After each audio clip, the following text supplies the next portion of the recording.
Recording by Nan Dodge. Peter Rabbit and Other Tales by Beatrix Potter. The Tale of Two Bad Mice. Once upon a time there was a very beautiful doll's house. It was red brick with white windows, and it had real muslin curtains and a front door and a chimney. It belonged to two dolls called Lucinda and Jane. At least it belonged to Lucinda, but she never ordered meals. Jane was the cook, but she never did any cooking, because the dinner had been bought ready-made in a box full of shavings. There were 2 red lobsters and a ham, a fish, a pudding, and some pears and oranges. They would not come off the plates, but they were extremely beautiful. One morning Lucinda and Jane had gone out for a drive in the doll's perambulator. There was no one in the nursery, and it was very quiet. Presently there was a little scuffling, scratching noise in a corner near the fireplace, where there was a hole under the skirting board. Tom Thumb put out his head for a moment, and then popped it in again. Tom Thumb was a mouse. A minute afterwards Hunca Munca, his wife, put her head out too, and when she saw that there was no one in the nursery, she ventured out on the oilcloth under the coal box. The doll's house stood at the other side of the fireplace. Tom Thumb and Hunca Munca went cautiously across the hearthrug. They pushed the front door. It was not fast. Tom Thumb and Hunca Munca went upstairs and peeped into the dining room. Then they squeaked with joy. Such a lovely dinner was laid out upon the table. There were tin spoons and lead knives and forks and 2 dolly chairs, all so convenient. Tom Thumb set to work at once to carve the ham. It was a beautiful shiny yellow streaked with red. The knife crumpled up and hurt him. He put his finger in his mouth. "It is not boiled enough. It is hard. You have a try, Hunca Munca." Hunca Munca stood up in her chair and chopped at the ham with another lead knife.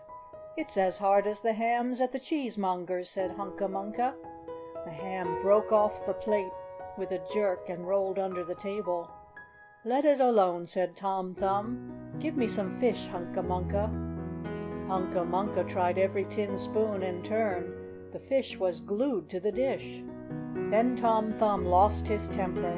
He put the ham in the middle of the floor and hit it with the tongs and with the shovel. Bang, bang, smash, smash. The ham flew all into pieces, for underneath the shiny paint it was made of nothing but plaster.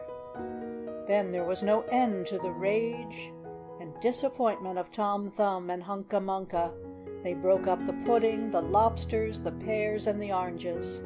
As the fish would not come off the plate, they put it into the red-hot, crinkly paper fire in the kitchen, but it would not burn either.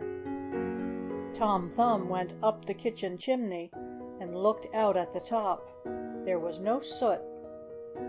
While Tom Thumb was up the chimney, Hunca Munca had another disappointment.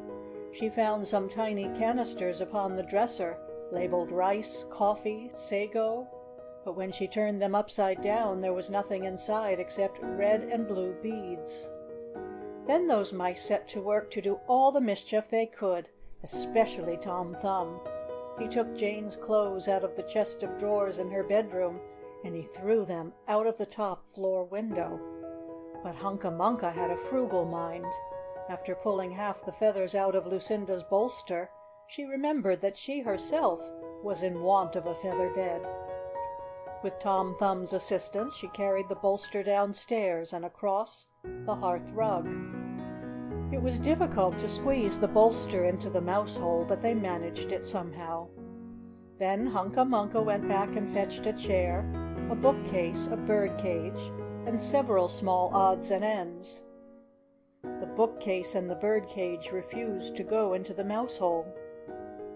Hunca Munca left them behind the coal box and went to fetch a cradle.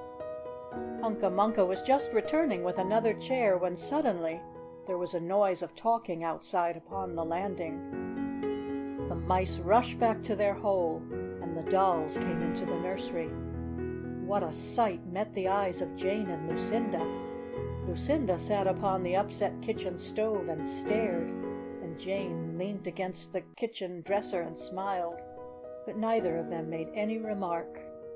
The bookcase and the bird cage were rescued from under the coal box, but Hunca Munca has got the cradle and some of Lucinda's clothes.